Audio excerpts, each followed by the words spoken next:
Friends, today we are talking potatoes. So we have here the russets, the golds, and the reds. And so the difference between these, if you're gonna be cooking with them, is the russets are more starchy potato.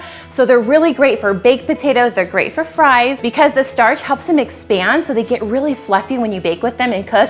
Now the reds are more denser. They have less starch and more sugar in them. And so they're gonna hold their shape better. So now the Yukons are kind of a multi-purpose. And so if you don't know what to do, just grab one of these and use that. So when you bring your amazing potatoes home from the store, where are you going to store them? They do need some air, so just make sure you have airflow in them, but a paper bag is a really, really great way, and pretty much everyone has these in your house. You simply put them on the bottom. Don't stack them up too high, because again, you want that airflow in there, and then you just set them in your pantry. A cool, dry place is nice, and then just check them every so often to make sure that they're good, and that is it.